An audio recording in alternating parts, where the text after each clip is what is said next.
Rouge Muraille, La Petite Géante, Docteur Globule ou encore Les Animaux du Bois de Katsu. Que de dessins animés qui doivent sûrement vous replonger en enfance. Une époque plus insouciante où tout paraissait plus facile. Et comme d'habitude, les exemples que je viens juste de citer n'ont pas été choisis au hasard. Comme dans les 5 premiers épisodes, on ne va pas traiter des dessins animés trop connus, cultes ou ayant perduré dans le temps jusqu'à aujourd'hui. On va plutôt apporter notre lumière vers ces centaines d'autres dessins animés n'ayant pas connu cette chance, en général des œuvres s'étant échappées de votre mémoire au fil du temps. Rassurez-vous, je suis là pour vous les remémorer une nouvelle fois. Mais avant tout cela, j'aimerais dans un premier temps non pas mettre la lumière sur un dessin animé en particulier, mais bien sur le partenaire du jour, à savoir Wondershare Filmora. Et je vous en parle tout de suite.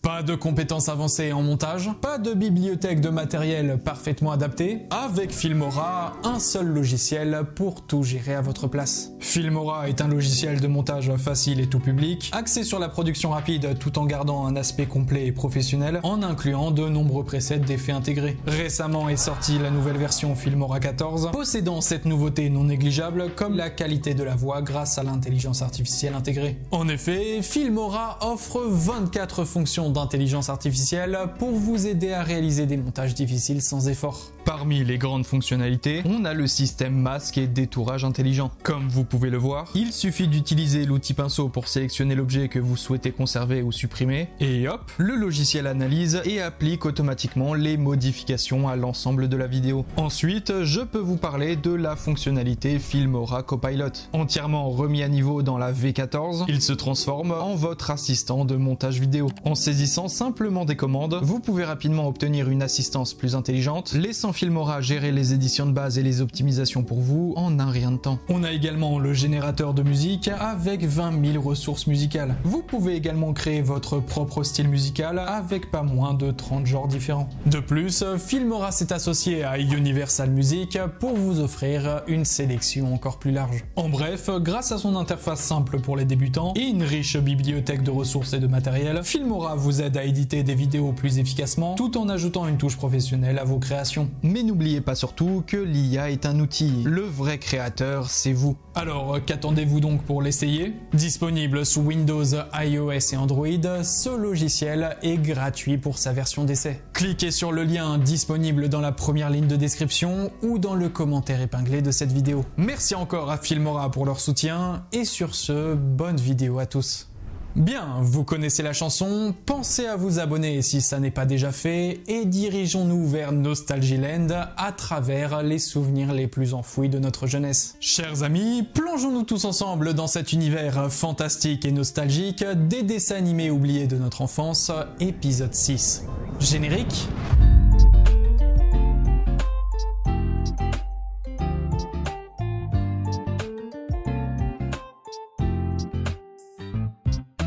Alors, vous l'aurez très certainement compris à travers ce format, l'objectif principal ici est de replonger en enfance le temps d'une vidéo. Et ce concept n'est pas prêt de s'arrêter, puisque ma liste de dessins animés à traiter ne fait que grossir d'épisode en épisode grâce à vos commentaires. Mais sur ce, on va pouvoir commencer avec le premier dessin animé du jour, à savoir celui que j'ai cité à la première seconde de mon épisode précédent. On perpétue la tradition. Pour ceux qui l'auront deviné, il s'agit d'un dessin animé qui a marqué toute une génération, ayant connu la naissance de YouTube. Avez-vous déjà vu? Dites, ça fait longtemps que Kevin et Samantha sont sortis. Et si je partais à leur recherche? Un film d'horreur de bonbons.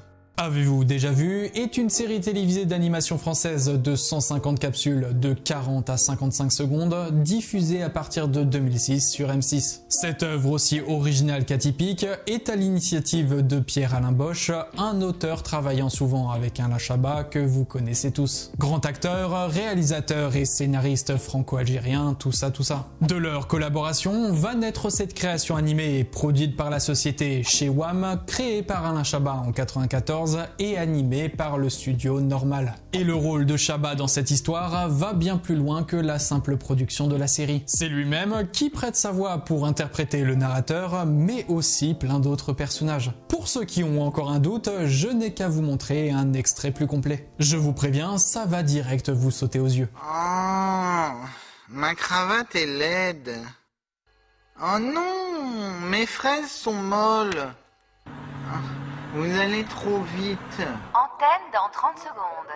Oh non, j'ai fait une tache de fraise molle sur ma cravate LED. Alain Chabat a toujours débordé de créativité et cette série en est le parfait exemple. En gros, pour vous résumer brièvement le concept, on a donc 150 capsules, c'est-à-dire des courts épisodes de moins de 1 minute exposant un personnage dans une situation particulière. Par exemple, avez-vous déjà vu un magasin de bruit? Ou bien avez-vous déjà vu des organes qui jouent à cache-cache? Ou encore l'un des plus connus, avez-vous déjà vu un cochon dans une école de charcutier? 9-9, qu'est-ce que je viens de dire? Vous avez demandé comment on fait du boudin. Et alors?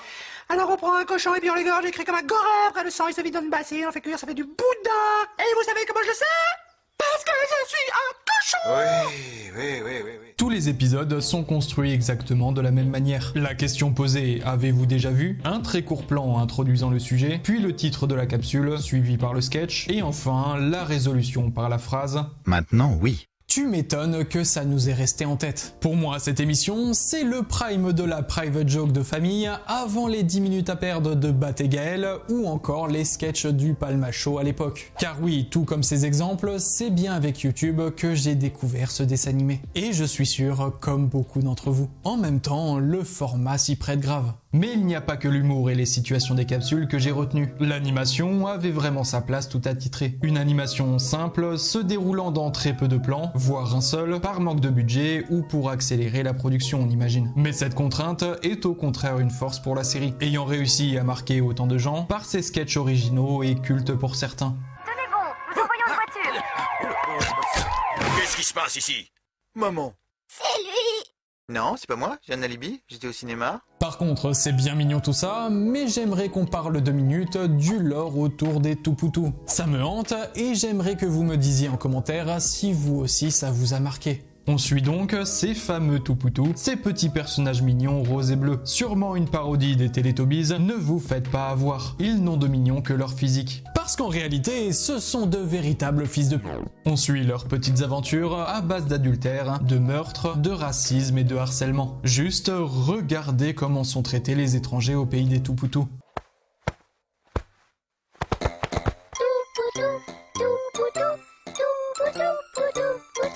T'es presque content de voir des géants pédophiles les enlever pour les foutre dehors, ces sales monstres.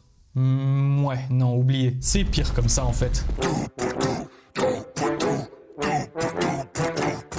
La série a connu un certain succès en raison de son humour absurde jouant sur le non-sens et de son format court, parfait pour une diffusion télévisée entre 2 programmes. Elle s'est clairement fait une place dans la culture populaire française. C'est un petit bijou qu'il fallait absolument que je vous remette en mémoire. D'ailleurs, honte à moi de ne pas l'avoir fait avant. Pour m'excuser, je vous offre un dernier extrait pour la route. Et vous allez vite reconnaître le personnage. Attention, c'est très mature. La mouche, quand elle rentre chez elle, elle se cuisine des frites au caca. Et puis, quand elle a soif, alors elle boit du caca.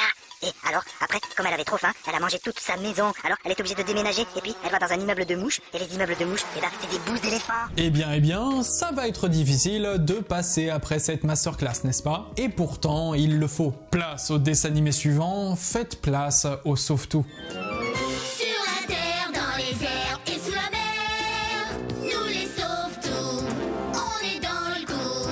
Les Sauve-Tout est un dessin animé canadien destiné aux jeunes enfants, de 78 épisodes séparés par 2 saisons, diffusé à partir de 2003 sur Discovery Kids. En France, elle est diffusée sur TJ, France 5 et Piwi entre 2004 et 2007. Produite en animation 3D par D-Code Entertainment, la série met en scène une équipe de petites créatures colorées qui viennent en aide aux habitants de leur monde à travers des missions de sauvetage ludiques et amusantes. Vous voyez la Patte Patrouille, bah c'est à peu près la même chose, mais avec des sortes d'aliens à la place des chiens. C'est moins mignon et ça fait moins vendre de jouets certes, mais c'est plus vieux de 10 ans quand même, on va pas critiquer. Je me repose sur la Patte Patrouille à titre d'exemple car il est très parlant aujourd'hui. D'ailleurs, s'il y a des jeunes parents qui me regardent, force à vous par rapport à l'engouement autour de ce dessin animé. On n'est pas ensemble, mais force à vous quand même. On suit donc 6 aventuriers logeant dans leur quartier général en attente d'une nouvelle mission à accomplir. Alors, dans mes souvenirs, chaque épisode se déroulait un peu à la manière de la Patte Patrouille donc. On a un appel à l'aide qui arrive à la tour Sauve-Tout sur l'écran des aventures comme ils l'appellent. Quelqu'un nous appelle sur l'écran des aventures. L'équipe discute de la meilleure solution pour résoudre ce problème et choisit qui interviendra. On n'a qu'à prendre la fouineuse. On creusera un tunnel sous l'océan. C'est le moyen le plus rapide pour accéder au monde des rochers. Il s'aide de gadgets et de véhicules en tout genre pour résoudre la situation et hop, tout finit bien dans le meilleur des mondes. Bon, en général, c'est pas de très gros problèmes, hein. On est plus sur un niveau grand-mère qui appelle les pompiers pour changer de chaîne sur son téléviseur, plus qu'une fin du monde à la 2012. Faut pas trop choquer les enfants en bas âge. Mais en parlant de ces très jeunes spectateurs justement, la série est parfaite pour réveiller en eux de belles valeurs comme le travail d'équipe et l'entraide. Les Sauve-Tout ne s'adressent pas directement au public à travers l'écran comme le fait Dora l'exploratrice par exemple, mais posent souvent des questions à voix haute pour favoriser l'interaction et montrent aux enfants comment collaborer pour résoudre des problèmes. On note aussi une certaine créativité dans la résolution des missions à base de gadgets et de véhicules en tout genre. Le tout sous une ambiance bienveillante et optimiste. Bref, chaque épisode encourage des valeurs positives. Impossible donc de retrouver ce dessin animé dans mon iceberg des traumas liés à l'animation, rassurez-vous. Mais en parlant d'iceberg, tiens, que diriez-vous de plonger dans les eaux glacées avec notre prochain dessin animé? Rien de terrifiant, hein? Pour ceux qui connaissent,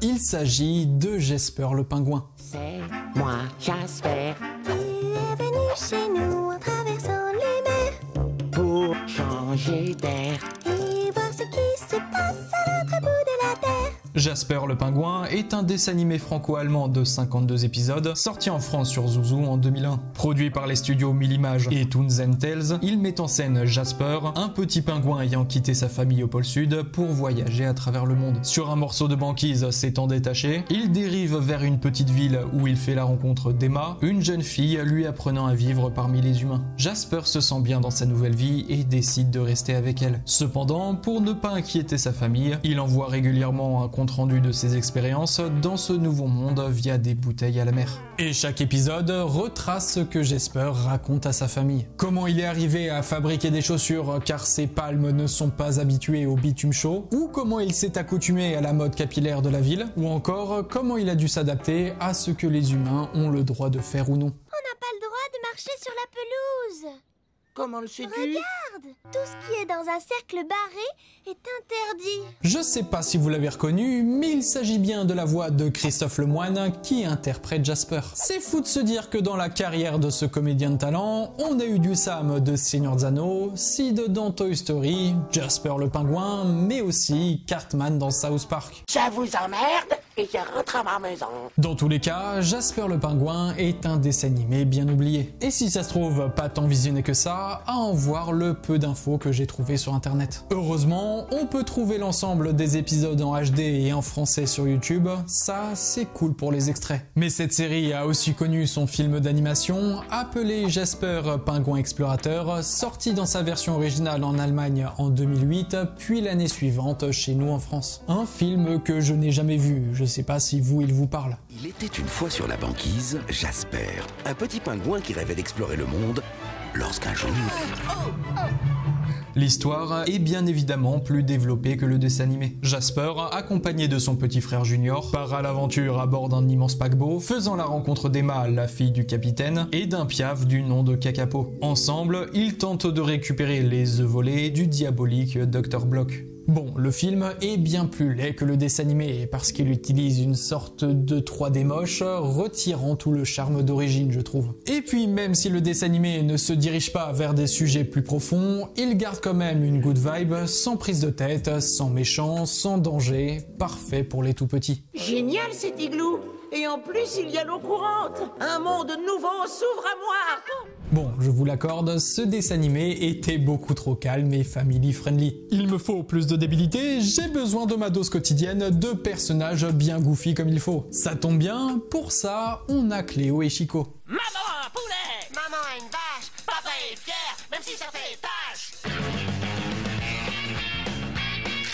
Cléo et Chico est une série d'animation américaine de 104 épisodes découpés en 4 saisons, créée par David Face et produite chez Cartoon Network Studios, diffusée entre 97 et 99 sur la chaîne Cartoon Network. La série est diffusée en France sur France 2 et Cartoon Network à partir de 98. David Face est un animateur, storyboarder et réalisateur assez reconnu dans le milieu, notamment pour son travail sur les séries Les Schtroumpfs, Robot Boy ou encore Les Aventures des Chipmunks. À l'époque, il travaillait pour le célèbre célèbre studio Hanna-Barbera Productions. Cléo et Chico transpirent l'influence cartoon américain pur jus à la Tex Avery. On note d'ailleurs la diffusion du monde fou de Tex Avery chez la concurrence, sorti la même année que Cow and Chicken de son nom original. La série suit les mésaventures d'un duo de frères et sœurs pour le moins inhabituel. D'un côté Cléo, une vache joyeuse et naïve, et de l'autre son grand frère, un poulet cynique et colérique appelé Chico. Ensemble, ils se retrouvent souvent embarqués dans des situations loufoques, notamment face à leur ennemi récurrent, le Red Guy, une incarnation burlesque du diable,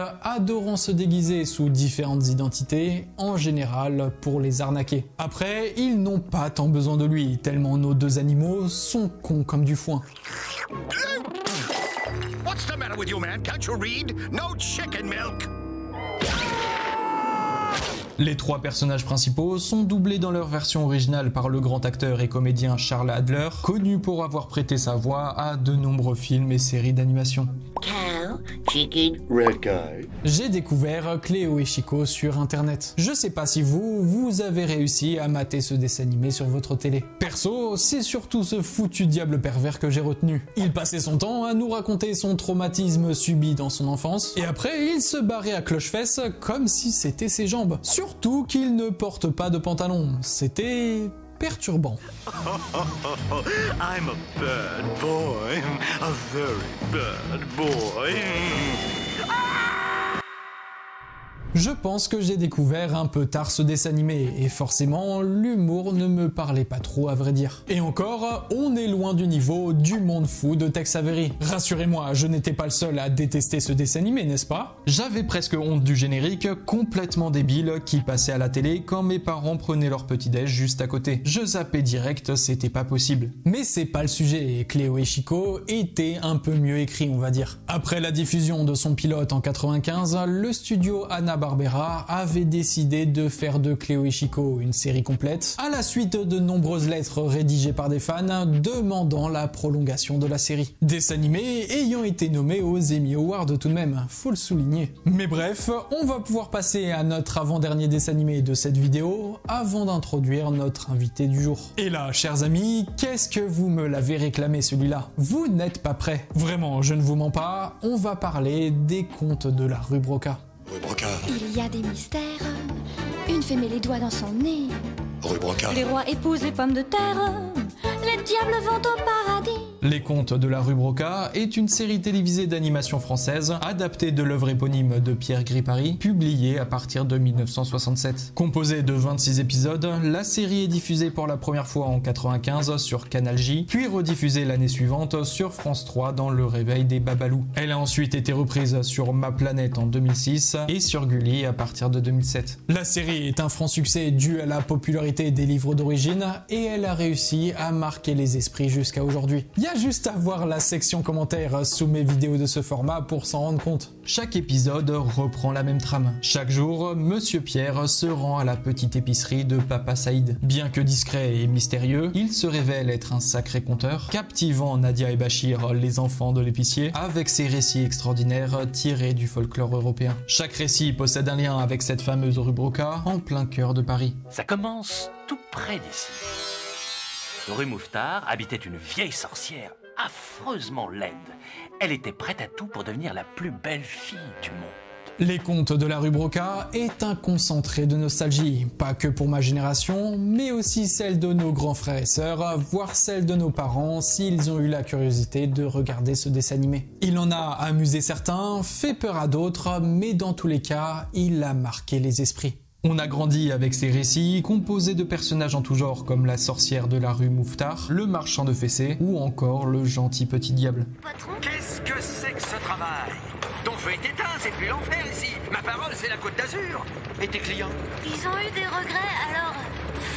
Les Contes de la rue Broca est sûrement le dessin animé préféré de beaucoup d'entre vous. Il a réussi à rester en mémoire par sa patte graphique particulière, son inspiration de la vie parisienne de l'époque, ses voix de doublage, mais surtout ses contes se détachant de ce qu'on a l'habitude de voir chez les auteurs allemands ou britanniques. Chaque conte se distingue par ses motifs, son rythme et ses personnages uniques. Et bien que certains éléments de l'histoire s'entrecroisent parfois, chacun possède sa propre identité et son originalité. On a un vrai lore qui s'est créé autour de ces contes. Ça c'est gentil, surtout pour une sorcière.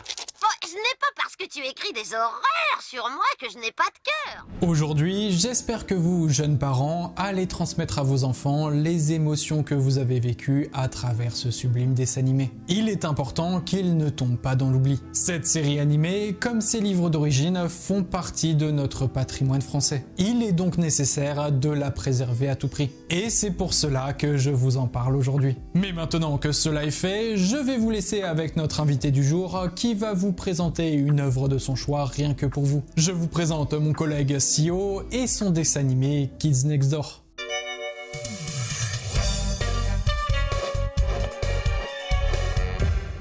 Nom de code Kids Next Door. Ce dessin animé diffusé sur Cartoon Network entre 2002 et 2006 a porté une fraîcheur qui a sans doute marqué tous ceux qui l'ont vu. On y suit les aventures de 5 jeunes enfants de 10 ans qui sont en fait des agents secrets opérant depuis une cabane dans un arbre. Enfin une cabane, on parle ici plutôt d'un véritable QG suréquipé. Puisqu'en effet, KND c'est une organisation secrète très sérieuse capable de mener à bien n'importe quelle mission. Ils luttent notamment contre la tyrannie des adultes et pour le droit de laisser les enfants s'amuser. Il y a 2-3 trucs intéressants à savoir sur les origines de ce dessin animé. Tom Warburton, le créateur de la série, avait à la base prévu de faire un dessin animé qui s'appelait Kenny and the Chimp. Et dans cette série, on trouvait un groupe d'enfants rebelles qui se faisait appeler les 12 Kids Next Door, soit les enfants de la porte d'à côté. Ah bah ça claque un peu moins en français. Mais finalement, il a été jugé plus intéressant de mettre le focus non pas sur Kenny et son chimpanzé, mais bien sur ces Kids Next Door. À savoir que quand la série va enfin être diffusée, ils se sont sentis obligés d'ajouter le mot codename pour éviter la ressemblance avec un autre dessin animé qui lui s'appelle Pigs Next Door. Alors peut-être que ce dessin animé on n'est pas beaucoup à l'avoir vu parce que vous l'avez compris, fallait avoir Cartoon Network. Traduction, fallait être riche. Mais si comme moi vous avez eu la chance d'avoir de temps en temps une offre promotionnelle qui donnait accès à Cartoon Network pendant un mois,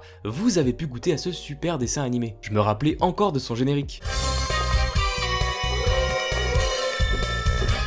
C'est sûr qu'on avait tous un petit préféré auquel on s'identifiait. Pour ceux qui étaient un peu les leaders de leur groupe, c'était numéro 1, le chef de l'équipe. Et oui, il est chauve. Il a 10 ans et il est chauve, apparemment il serait devenu comme ça suite à une mission. Numéro 2 quant à lui est spécialisé dans les gadgets et le pilotage de véhicules. La numéro 3 c'est une japonaise très émotive mais elle sait quand même se battre. Le numéro 4 c'est le fonceur du groupe, il préfère agir avant de réfléchir. Et je sais pas vous mais je trouve qu'il a particulièrement du flow. Et enfin la numéro 5 c'est un peu le cerveau du groupe, c'est même elle qui prend le rôle de chef quand le numéro 1 est absent. Maintenant vous en doutez, comme toute organisation secrète, les KND ont des ennemis. Et leurs principaux ennemis, dont je ne me rappelais pas du merveilleux nom qu'ils leur ont donné en français, c'est les ravissants chichi gratins d'en face. En plus d'avoir des têtes plutôt flippantes, ils avaient l'habitude très dérangeante de parler avec leurs 5 voix superposées. Can we borrow the really incredibly destructive machine? Et l'autre antagoniste principal, c'est Per, le papa adoptif des ravissants chichi gratins d'en face. Lui pour le coup, je dirais qu'il était plus stylé que flippant vu que son apparence était totalement cachée sous un costume noir. Chaque épisode était composé d'un nom de code, c'est-à-dire un mot qui était décliné en plusieurs mots à partir de ses initiales. Encore une idée très créative qui donnait envie de découvrir le nom de code pour chaque mission. Et pour le coup, des missions, il y en a eu pas mal. J'ai été surpris de découvrir que KND ça a duré pendant 6 saisons pour un total de 78 épisodes et 137 missions différentes. Et justement, le fait que ce dessin animé ait été poursuivi pendant si longtemps, je pense que ça prouve qu'il était très apprécié de son public. En le revoyant maintenant, c'est un dessin animé qui joue intelligemment avec les codes du film d'action tout en intégrant un maximum d'éléments liés à l'enfance. Ça donne une série avec une identité propre qui nous replonge à l'âge où on s'imaginait toutes sortes d'histoires en se prenant pour des agents secrets. Ah oui, et dernière info d'une importance capitale, dans cette série il y a un perso qui s'appelle le comte Pampancucu.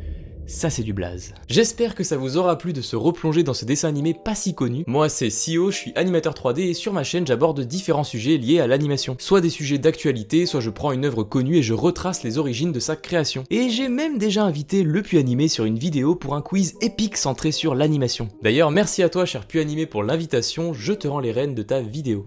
Et voilà les amis, c'est la fin de cette vidéo, j'espère qu'elle vous a plu. Comme d'habitude, quel plaisir de vous retrouver avec ce format. C'est toujours cool de voir vos réactions face à tous ces dessins animés entre guillemets oubliés. Merci à la chaîne de Sio pour son témoignage. C'est une chaîne qui parle d'animation comme moi, puisque lui-même est animateur dans le domaine. On a même fait un feat très cool ensemble, une vidéo qui n'a pas très bien marché malheureusement. C'est pour cela que je vous demande de tous aller sur cette vidéo et de spammer les commentaires pour le référencement. financement. Vous trouverez toutes les infos de sa chaîne dans la description de toute façon. Bien, revenons à nous. Je voulais vous remercier pour l'accueil que vous avez eu pour mes 2 premières parties de mon iceberg des traumas dans l'animation. Ça me fait chaud au cœur, vraiment. La partie 3 arrivera quand elle arrivera. Elle fera sûrement plus d'1 heure, je pense. Mais en attendant, si vous ne voulez rien rater des prochaines sorties, vous pouvez toujours vous abonner à la chaîne si ça n'est pas déjà fait et activer la cloche, c'est très important. Vous pouvez également me soutenir avec un like,